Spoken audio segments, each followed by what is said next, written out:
Welcome back to Cinema Vino. Oh, hey. Oh, hi. Installment 2 of our summer series. Movies that evoke the season of summertime. Summertime. This time we're doing The Way Back, a coming-of-age movie. Made in 2013. Wait, did you read his notes before we started? Shit. Oh.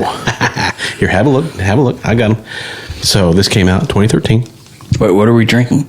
We are drinking the Voix de Vigne from Willamette Valley. So obviously the font and look of this bottle suggests a French wine, but actually this is a Oregon Pinot Gris. Pinot Gris is going to be pretty refreshing, nice, refreshingly acidic white wine that you can drink chilled. It's actually really smooth. Yeah. Let me try. Yeah, this Hold on. really Let me well. do it on camera. Okay. Enjoy that sound effect. If you don't slurp it, it doesn't taste as good. That is nice. It's juicy, right? Oh, yeah. That's my middle name. I normally hate whites. We know. Yeah, your track record is well established.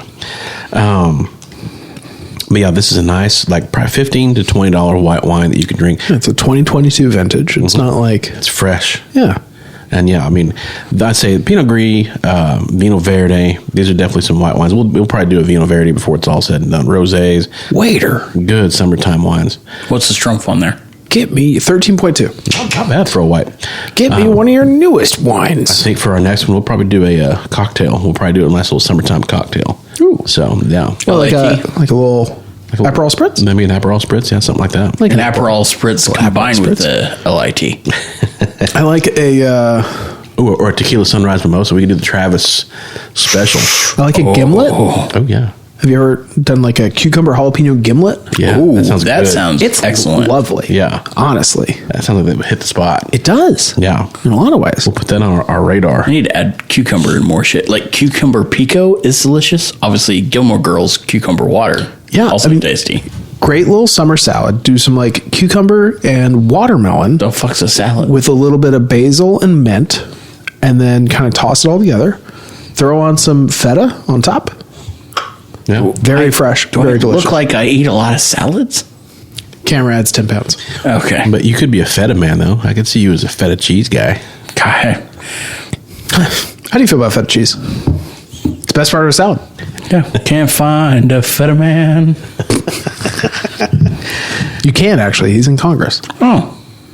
So John, John Fetterman, the senator. Sorry, Oh. senator. I know politics. Representative? Pennsylvania. Senator. Okay. Dutch.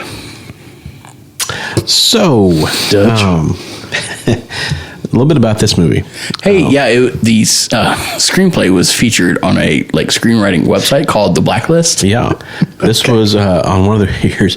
This was their top unproduced screenplay on the Blacklist. On the Blacklist. Unproduced. This screenwriting team: Nat Faxon and Jen Rash. Jen Ref. Nat Faxon. Nat Faxon. I know that sounds made up. That does sound- That sounds like a witness It's a protection screen name. name. It's like your name is no longer John Smith. You're now Nat Faxon. Sounds like something Steve Carrell would make up on The Office. I'm Nat Faxon, Private Eye. Well, I mean, Jim Rash did a whole lot better. PhD. You know. Jim Raff. But Sounds they, like a lawyer for Yeah. like trucker accidents. Yeah.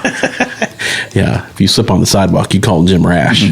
Jim Raff, Texas Hammer. This team co-wrote Both co-wrote the... All right, I'm done. On the Blacklist, you say? The only word I knew was Blacklist. That's it. We just got one word out of that, huh? But You then didn't give him a lot of time to read. yeah, they co-wrote Downhill with Julie Louis-Dreyfus and Will Ferrell, which was not great. But yeah, this was one of the top unproduced screenplays, and so obviously that attracted a lot of attention on that website. This grossed $27 million against a $5 million budget, which was pretty cheap considering the cast that is in this movie. Yeah, it's a good cast. I mean, yeah, you got Toni Collette and Sam Rockwell? yeah, you got Damn. you got two Oscar winners, Allison Janney and Sam Rockwell, and the two Oh, Oscar fuck yeah. nominees, Steve Carell. Steve Carell and Toni Collette. So yeah, this is a high powered cast. Allison Janney fucks. Yeah, she's great. She's a great actress. But she also fucks. For sure. Yeah, so The mom from Hereditary. Toni Collette. and the mom from Mom. So there you go. A lot of moms. Yeah. A lot of moms. So brief little synopsis. The story centers on Duncan, who is a withdrawn, somewhat sullen ninth grade It's a boy. nerdy name. It is. That poor kid. As he travels to Cape Cod for the summer with his mom and her douchey, passively abusive boyfriend, played by Steve Carrell. There's also Carrell, and his name is like Trent Summersby or something. It's like the ultimate, like, I'm Trent Summersby. cargo short douchebag name. You said Nat Faxon was one of the guys that wrote it? Yeah, and he's in the movie. He's the guy that does the slides? Yeah.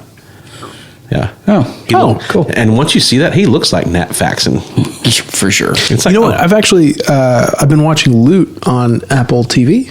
Does it have Nat? It does have Nat Faxon and Maya Rudolph, So Nat is in. who are both in this movie. Yeah. And so, you got Carell's snarky daughter, played by Zoe Levin. Their neighbors That's are... a band name. Carell's snarky daughter. Their neighbors are the perpetually sauced, quote-unquote life of the party, Betty, played by Janney. Kip and Joe. Yeah, Kip and Joe. Again, that's a punchable name. Yep. Kip seemed okay. You seen... What was that? Okay. Kip seemed our car. Okay. I liked how you were just going to let that stand, too. It's like, Kip seemed okay. He's a very powerful magician. Very powerful. So, and then her daughter Susanna, played by Anna Sophia Robb. Also in this circle of friends are a yuppie couple, who I believe that's Kip and Kip and Joe. Kip and Joe, yep. And at some point in the movie, Duncan sneaks away, finds himself at the Water Whiz water park, which is apparently a real water park in the Cape Cod area. And, becomes basically an intern gopher, low-level grunt for the summer. He gets a T-shirt, basically. Yeah, that's all you need. And a paycheck. He got a paycheck. And a paycheck. Becomes a protege and an unlikely friend to Owen, who is the manager who also / lives there at the park. Little Peter Pan syndrome. Yeah, he's like, Sam Malone Cheers, where basically he owns a bar and he kind of lives there at the same time. Kind of sleeps in the office. Okay, first of all, Sam Malone is a retired athlete. He is. He played pro. He did. Yep, blew out his arm. That's right. Tommy John. It's a real tragedy. Not anymore. Now they can fix that now. They can fix that now. Yeah. Have the technology. We can make it better. So over the course of the movie, of the summer, Duncan carves out his own identity, learns to assert himself, and Gets a little tan. Learns to wear sunglasses. kind of gets his first crush / love. Learns to stand up to the Carell douchebag. I mean, he basically just comes into his own. Cockily eats his cereal. And so that's what I got. What are you staring at, perv? Sean, Bend over and I'll show you. what'd you think? No, I thought it was a cute movie. Super inconsequential. Jay Leno. It's a cute movie. What are you gonna do? What are you gonna do? That was more my Ross Perot, though. Sorry. that sucking town is your job being sent down for NAFTA. Thank you very much. The movie was fine. It was fine. It was very summery. It felt, I have a lot of questions about the peripherals of this movie. What the fuck are their jobs? How are they able to just go live at a beach? They said he was a used car salesman. Yeah. And that she was a caterer? Yeah. Yeah. Better be some damn good catering. They can take 2 months off and just go live In Cape Cod. Yeah. At a house that he owns. Sure, whatever. You got to assume maybe he inherited a bunch of money or something. I could see him having His name's Trent. Yeah. It's it was Trent Summersby or something, horrid. But it was I could see him having parents who had some business and they left him all the money. Now he's currently pissing it all away, kind of a thing. Yeah. That could be their house that they left him. Trent Rifkin. How many summer movies that we're gonna watch are coming of age movies? Because why can't kids be coming of age during educational time? Middle of the school year, come of age then. Well, I mean, yeah, it's not as much fun because when you're a kid, I don't know what it was for you guys, but summertime was a time to just fuck around basically. And that's true. That was where parents were just get the fuck out. Get out of my house. Just get out of my house. They were at work, but when they weren't, it's just you too much energy. Just get the fuck out. It's hard to come of age when you're busy with everything. It's that time when you don't have anything going on, and when your parents were too cheap to get you a fucking Sega Genesis, so you could, spend your days inside. Mom, I just want to come of age. Yeah. Give me a Sega Genesis. Or they take you to Blockbuster and they don't have the King Kong movie you were looking for. Yeah. Fucking assholes. Yeah. That was a callback to the time Travis cried on the way home. Oh, You got to narrow it down. It was from Godzilla versus Mothra, or Godzilla versus the Thing. And I got home and I realized Godzilla was a bad guy, and then she wouldn't let me take it back. But whatever. Get your story straight. So My point is, it was fine. It was a fine movie. There were definitely moments that were uncomfortable, just like watching the passive abuse of Steve Carell's character. And I don't know if that was because of the character or because it was Steve Carell playing it that it felt so jarring. Well, He's very good at being an asshole. yes. And I'm like, I thought you were the lovable guy. Yeah. Why would he be mean? Yeah. I thought the acting was really good. It's not a lot of story. It's very just Same sort deal. of like a meandering nothing story. Like, okay, the conflict is he's cheating on her. Yeah. Whoa. And then he gets a kiss and then it's over. And then I didn't get it until the very, very end that it's called the way back because that's the part of the car he was sitting in. So did you guys ever have a station wagon growing up? Sure didn't. So we did. We had a Toyota Camry station wagon that had a seat in the back, and that was my Game Boy spot. Ooh. Go back there, and I would lay down in the floor, feet up. Obviously, not safe. Not safe. But I don't even think there were seatbelts back there. There was a lap belt, which is basically nothing. I mean, Right. in an accident, you're going to be in two pieces. Yeah, if you get rear-ended in that thing, Yeah. Jesus. Oh, crushed like a beer. That is arguably the coolest seat in a station wagon. Yeah. I had a friend that they didn't have exactly a station wagon, but something similar, and that was the coolest spot. That was like the riding in the back of the school bus. Yeah. To drive back there, and then whenever I would hang out with him, and his mom was having to do errands and shit, we would sit in the back there, and then get mildly sick by the time we arrived wherever.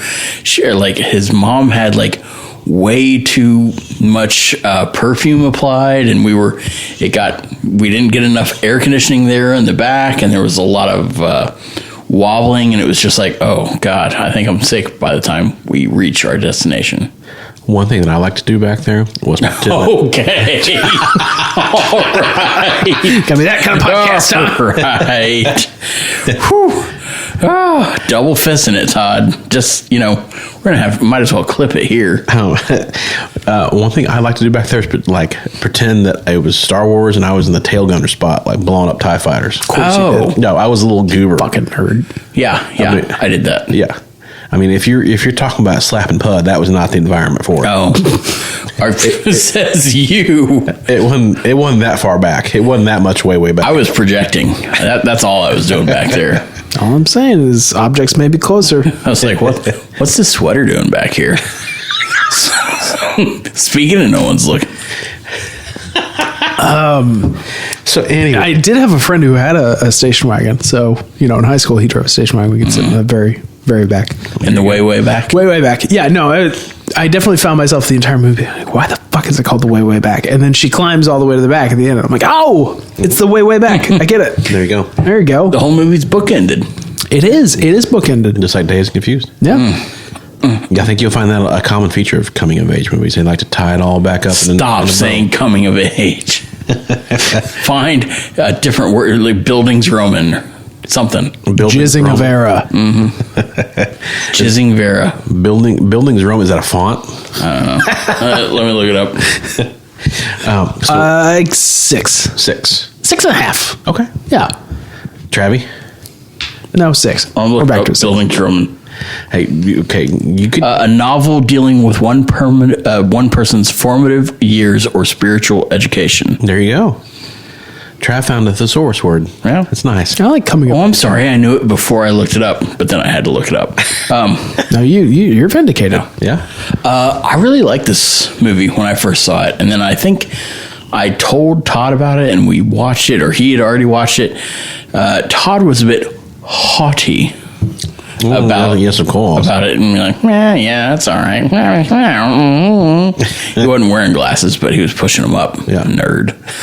Do you want to borrow my glasses and push them up? Yeah, let's do it. I enjoyed this actually kind of a lot because I worked at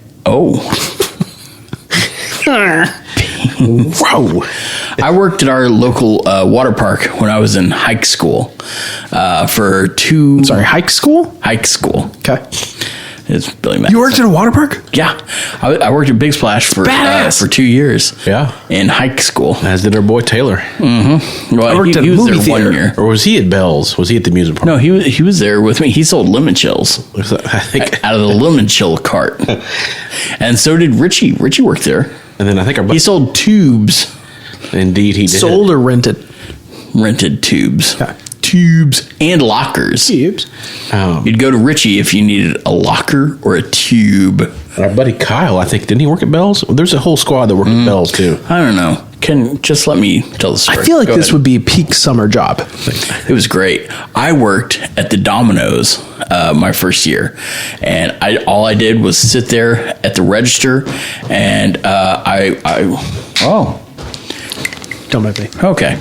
I watched everybody Spray and their bathing suits go by, and I was like, that one's good, that one's good, that one's good. And at the end of the day, the Domino's pizza, like they had too many pizzas.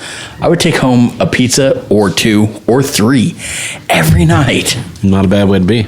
I eventually got tired of pizza, but not so tired that I didn't continue taking home free pizza every night. And you reminded me of the song by Skilo just now, I Wish, of like, she looks fly. She looks fly. So you did the classic thing that they did in this movie of just hold. You're holding? Oh no. Okay, you're still holding. Hold, please. I sold a basket meal for $5. That was 2 pieces of pizza and a large drink. However, I did see 2 pieces of pizza and a large drink for $5. Yes. It's a steal.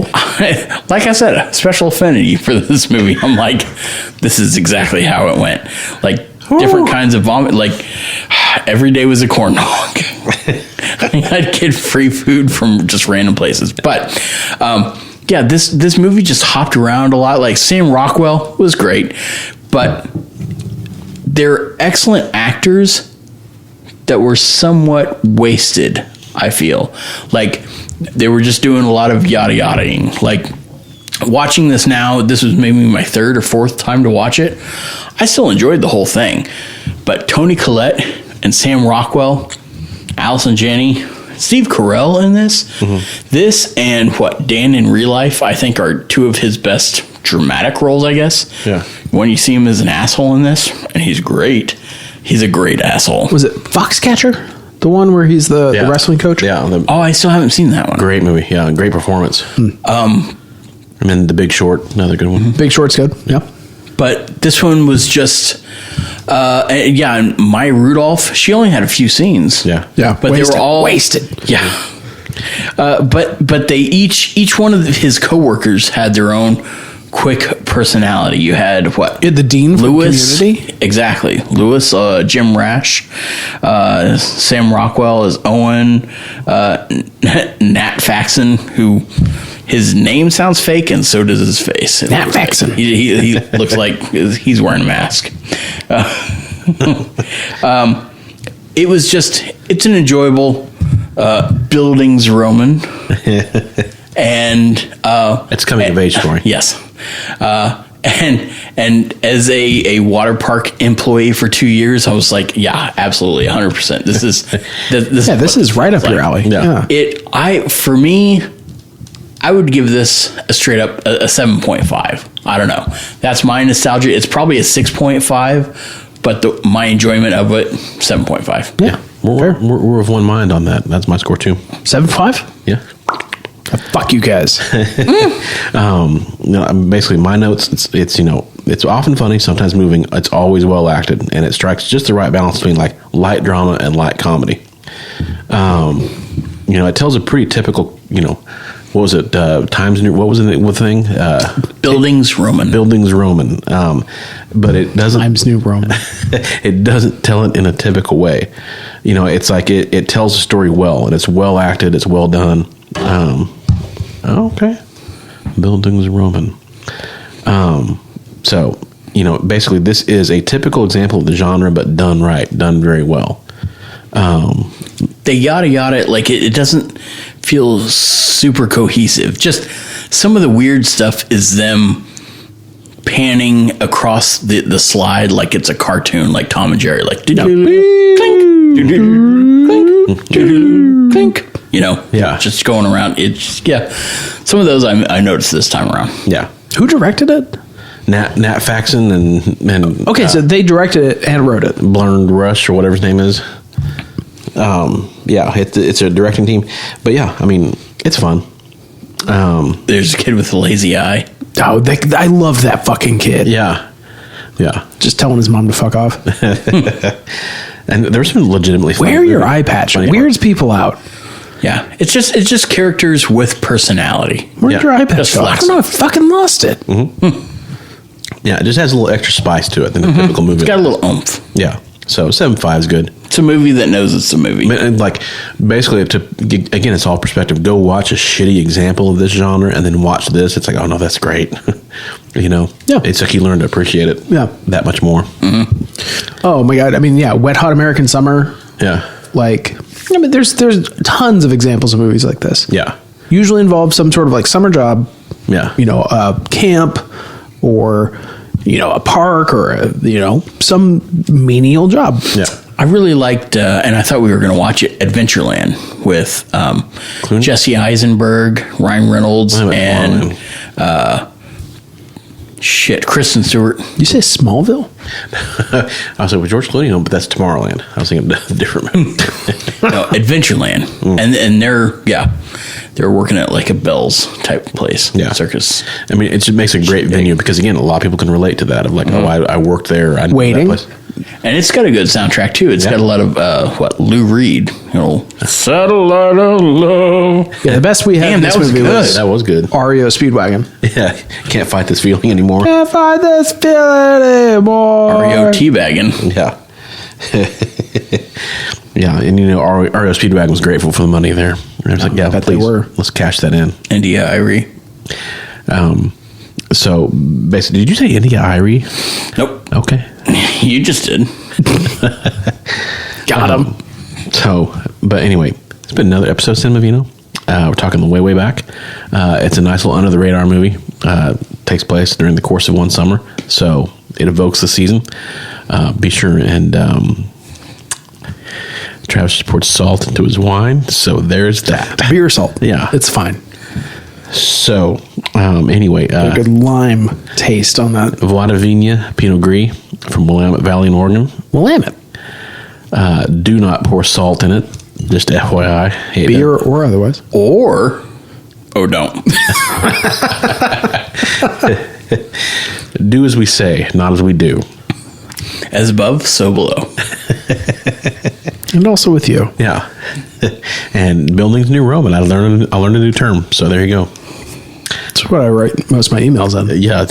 What you want to do is get that up to 13 or 14 point font. And then it takes up a whole lot more space. 13.2. There you go. And then all of a sudden it's like you got a 5-page essay on your hands. That's right. Just real quick. You got you something sweeter than you do.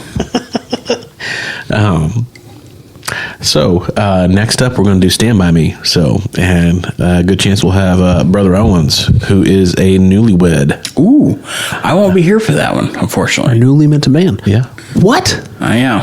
Sorry. You'll be in Europe for those couple of weeks. Oh, that's right. No, You're touring. Not in Europe, but I won't be here on the 23rd. You did D&D.